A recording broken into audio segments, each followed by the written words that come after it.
Saya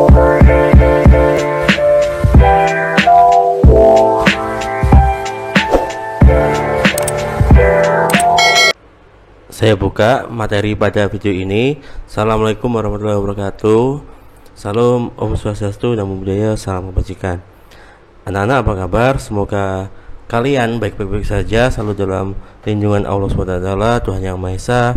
Hari ini bersama saya Bapak Iman Firman Sahmadi di channel Mr. IM. Pada kesempatan ini kita akan membahas materi pada kelas 11 atau pada fase F, yang mana materi ini berjudul bagian 4 unit 2, cara-cara penyelesaian sengketa internasional secara damai. Ini merupakan lanjutan dari materi bagian 4 unit 1 yang membahas terkait sengketa blok Ambalat antara Indonesia dan Malaysia. Namun sebelum Pak Iman menjelaskan materi ini lebih lanjut, kita berdoa terlebih dahulu agar materi pada video pembelajaran pada hari ini dapat kalian resapi dengan baik. Berdoa menurut agama dan keyakinan kita masing-masing. Pak Iman bersih, silahkan. Berdoa selesai. Seperti yang Pak Iman bilang, pada materi ini kita akan bahas materi terkait bagian 4 unit 2 yang membahas terkait cara-cara penyelesaian sengketa internasional secara damai. Sebelumnya Pak Iman selalu mengingatkan untuk menyiapkan alat tulisnya, internetnya, semangatnya, dan lain sebagainya agar kalian nantinya dapat mudah mencatat materi saya. Langsung saja, seperti yang kita tahu, sebuah wilayah atau suatu wilayah merupakan hal yang sangat menarik bagi manusia, sangat interesting, sampai dibuat rebutan. Mengapa kok sangat menarik? Karena ketika manusia itu punya yang namanya wilayah, maka manusia itu dapat kebebasan dalam mengelola wilayah tersebut. Misal saya punya tanah nih, tanah kosong semisal. Saya suka karena saya bisa gunakan itu semisal buat persewaan parkir mobil, bisa buat main bola dan lain sebagainya. Ini kebebasan saya ketika punya suatu wilayah. Tentunya kebebasan yang dimiliki oleh manusia juga berkaitan dengan potensi sumber daya alam yang ada pada wilayah itu. Semisal jika saya tadi mencontohkan punya wilayah yang kosong, tanah yang kosong, ternyata di dalamnya mengandung sumber-sumber yang sangat potensial. Semisal mengandung air yang sangat berlimpah. Wah, ini saya bisa gunakan sumur untuk saya mandi, contohnya seperti itu. Nah, inilah yang sangat menarik. Selain punya kebebasan, ya kan, juga di dalam wilayah itu terkandung potensi-potensi SDA yang terdapat di dalam suatu wilayah. Tentunya wilayah bagi suatu negara secara umum terbagi menjadi 3 secara umum, ya. Ada daratan, udara, dan lautan. Daratan, mohon maaf, lautan berbicara terkait kedalaman. Jadi lautan selain terdapat air laut itu, ya, itu juga membahas terkait kedalamannya, gitu loh. Nah, di dalam kedalaman itulah terdapat batas-batas wilayah suatu negara. Ketika kita bicara udara, maka berkaitan dengan ketinggian. Ada ketinggian dari tanah, dari tempat kita berpijak sampai yang paling tinggi. itu terkait suatu wilayah, suatu negara secara umum. Yang tidak umum atau yang tidak biasa adalah negara itu terkadang tidak punya lautan. Contohnya di negara-negara Eropa bagian tengah ya, terutama itu adalah negara-negara yang tidak punya wilayah suatu lautan. Termasuk di Asia Tenggara ada Vietnam, silakan dicek di Google Map ya. Itu contoh merupakan negara yang punya wilayah daratan dan udara. Nah, ini ketika negara punya wilayah-wilayah itu, negara membuat yang namanya aturan. Sama seperti saya tadi ya, ketika saya punya suatu tanah ya kan, tanah yang kosong, saya membuat aturan nih. Sudah saya pagari ya kan, saya tulis plang dilarang membuang sampah di depan atau di dalam area tanah saya. Itu merupakan suatu aturan yang saya buat.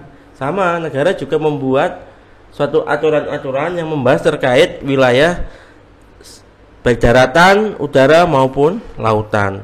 Tentunya ketika negara itu membuat aturan terkait wilayah berkaitan dengan izin. Jadi mengapa kok negara itu membuat aturan?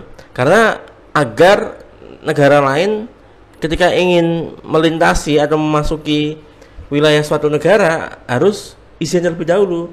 Sama seperti saya tadi ya, ketika saya punya tanah kosong ya kan, ketika ada orang ingin masuk harus izin ke saya. Harapannya seperti itu. Tentunya di dalam suatu negara ya kan, negara kan berhubungan dengan negara yang lain tuh ya kan. Aturan secara internasional adalah Konvensi PBB 1982.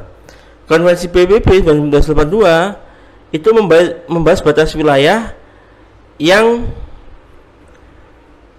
merupakan suatu lautan, karena lautan itu merupakan batas wilayah yang susah untuk diukur, susah untuk dibuat batas-batasnya. Artinya perlu pemikiran yang lebih dalam, pemikiran yang lebih lama bagi suatu negara dengan negara lain untuk menentukan batas-batas wilayah lautan. Karena di dalam lautan juga terdapat kedalaman yang harus diukur seperti itu. Nah, Konvensi PBB 1982 itu merupakan aturan atau hukum internasional yang dimiliki oleh organisasi internasional. Nanti Pak Iman jelaskan pada tampilan PowerPoint yang selanjutnya.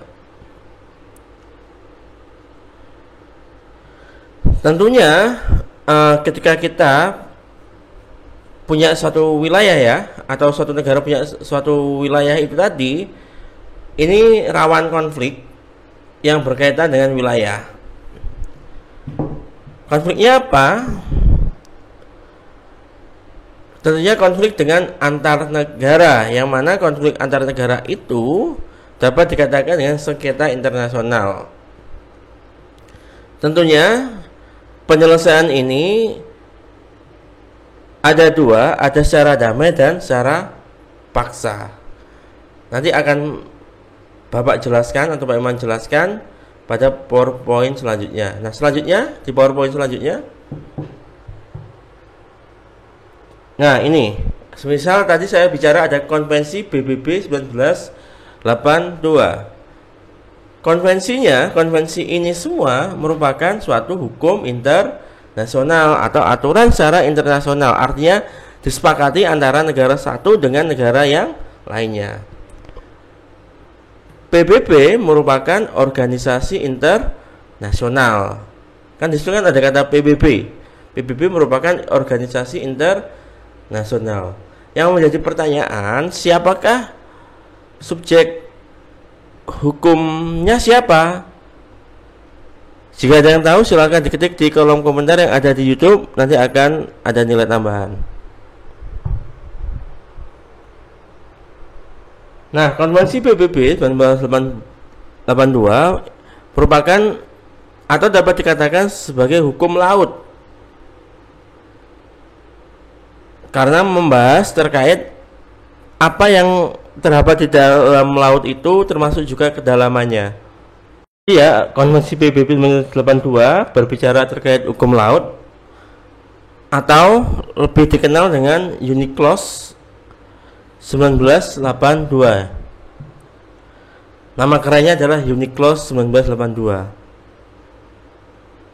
Lalu ketika kita bicara sengketa internasional, seperti yang Pak Iman bilang, penyelesaiannya tadi ada secara damai dan secara paksa. Damai berbicara terkait negosiasi, mediasi, arbitrasi dan lain sebagainya. Artinya di sini tidak sampai melakukan kekerasan. Nah, agar tidak melakukan kekerasan, negara yang memilih konflik antar negara yang memilih penyelesaian secara damai itu menggunakan bisa negosiasi, mediasi, arbitrasi dan lain sebagainya. Dengan mengedepankan prinsip-prinsip, sebenarnya ada banyak, namun Pak Iman sampaikan 3 saja. Yang lain silakan dicari sendiri di referensi yang ada. Semisal ada prinsip etikat baik, prinsip larangan penggunaan kekerasan, prinsip kebebasan memilih cara-cara penyelesaian sengketa dan lain sebagainya. Ini merupakan prinsip-prinsip yang harus dijalankan baik antar negara ketika menemukan masalah sengketa internasional. Ini kalau pengen secara damai. Tetapi secara paksa atau Pak Iman singkat hukum negatif ya. Kalau damai itu hukum positif, paksa ini adalah hukum negatif. Tentunya dengan melakukan kekerasan atau dengan perang, ya kan? Dalam perang itu juga menggunakan ancaman militer. Kan ini sudah saya jelaskan pada materi di bagian 3 kalau tidak salah. Silakan dibuka catatannya ya. Seperti itu. Nah, apa indikatornya, apa tolak ukurnya antar negara itu penyelesaiannya damai atau paksa?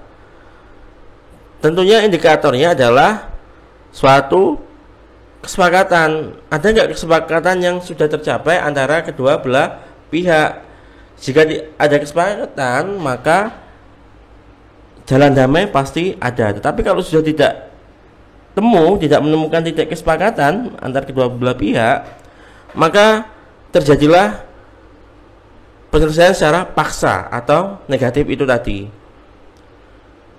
Ini adalah indikator atau tolak ukur dalam penyelesaian sengketa internasional.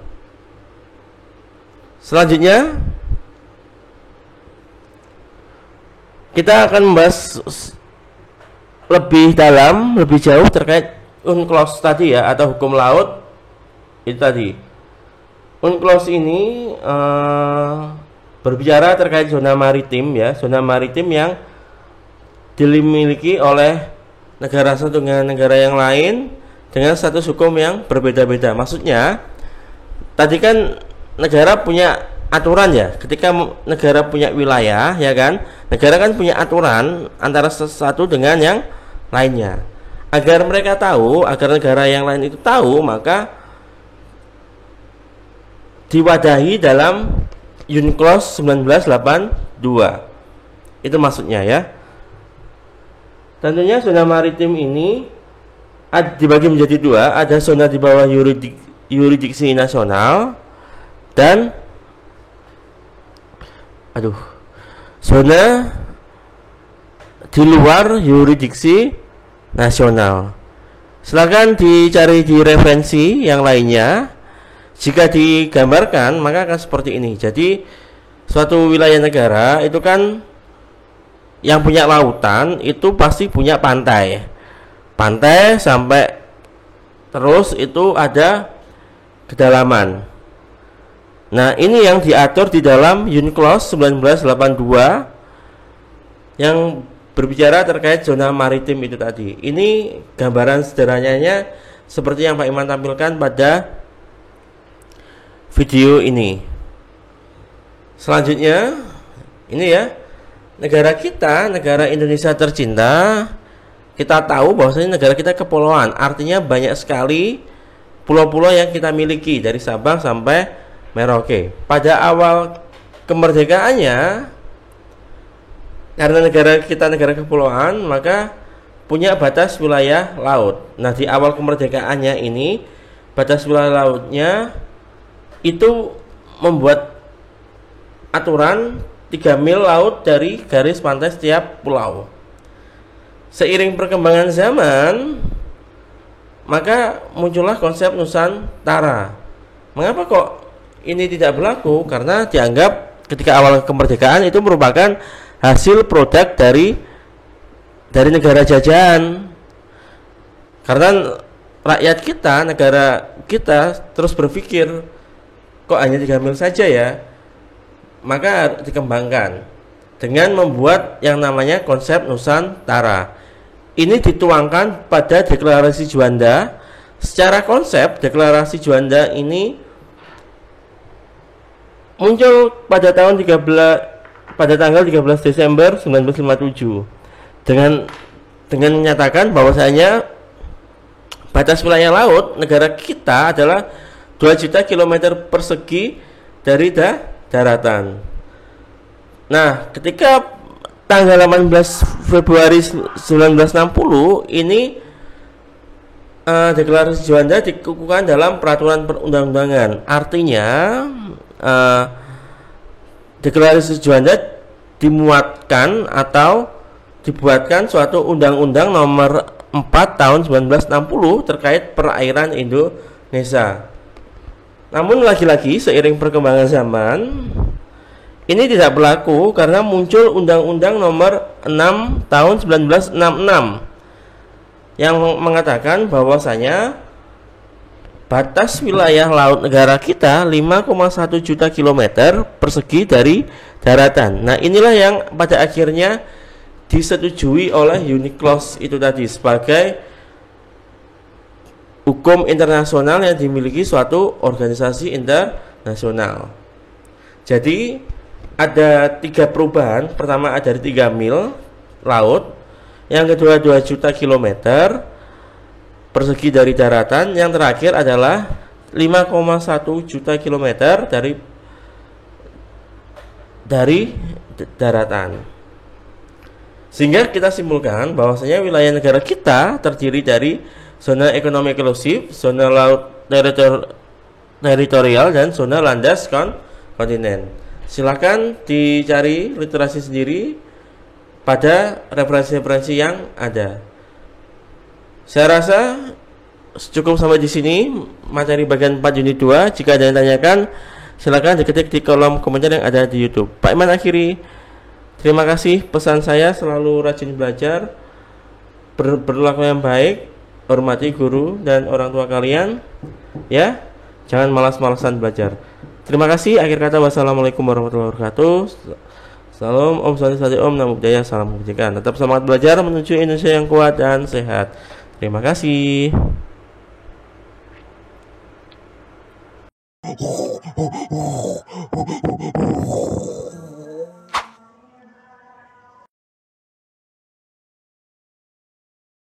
Mr. EM to educate people.